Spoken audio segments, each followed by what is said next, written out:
Himachal high court का ये फैसला देवभूमि की 95% आबादी का दिल जीत गया है, क्योंकि अदालत ने बिल्कुल सीधे और साफ शब्दों में कहा है कि मंदिरों में चढ़ाया जाने वाला पैसा सरकार का नहीं बल्कि देवता का है। इसलिए देवता के इन पैसों से ना तो अब सड़क बनाई जाएगी, ना ही पुल बनवाए जाएंगे और ना ही किसी प्रकार के सार्वजनिक भवनों का निर्माण किया जाएगा, क्योंकि ये सब बनाने का काम तो सरकार का है। और हाँ, ये जो वीवीआईपी लोगों के मंदिर आने पर उन्हें स्मृति चिन्ह और ये जो तस्वीरें और उपहार दिए जाते हैं, अब ये भी हमारे और आपके दान किए पैसों से नहीं खरीदे जाएंगे। तो अब सवाल ये है कि चढ़ावे के इन करोड़ों अरबों रुपयों का होगा क्या?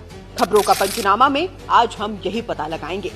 तो जैसा कि आपको पता ही होगा, पहले जयराम सरकार ने और अब सुक्खू सरकार ने प्रदेश के मंदिरों से पैसे मांगे। किसी ने गौशाला चलाने के लिए मांगे तो किसी ने योजना। मगर अब हिमाचल हाईकोर्ट ने साफ कहा है कि धर्म का पैसा अब धर्म के ही काम आएगा और ये संस्कृति और समाज के असली कल्याण में खर्च होगा। अदालत ने आदेश दिया है कि दान की रकम वेदों, उपनिषदों और योग की शिक्षा के प्रचार प्रसार में लगाई जाए। इससे गुरुकुलों की स्थापना होगी, जहां बच्चे धर्म और अध्यात्म की शिक्षा ग्रहण करेंगे।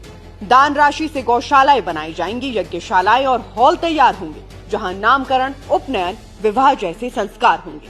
वृद्धाश्रम, अनाथालय और अस्पतालों की मदद भी इसी धन से होगी। और सबसे जरूरी बात, अब मंदिरों को अपनी मंथली इनकम और एक्सपेंस की पूरी डिटेल हर महीने अपनी वेबसाइट पर पब्लिक करनी होगी। यानी कौन सा काम हुआ, कितने समय में हुआ और पैसे कितने खर्च हुए, ये सब भक्तों को भी बताया जाएगा। और अगर कोई ट्रस्टी या अधिकारी इस धन का दुरुपयोग करता पाया गया तो उससे वो राशि वसूली जाएगी, क्योंकि अदालत ने साफ कहा है धन देवता का है, सरकार का नहीं। बाकी मेरी माने तो देवभूमि हिमाचल से निकला ये फैसला सिर्फ एक राज्य के लिए नहीं बल्कि पूरे देश के लिए एक मिसाल बन सकता है, क्योंकि मेरा मत तो यही कहता है, धर्म का पैसा धर्म के ही काम आना चाहिए।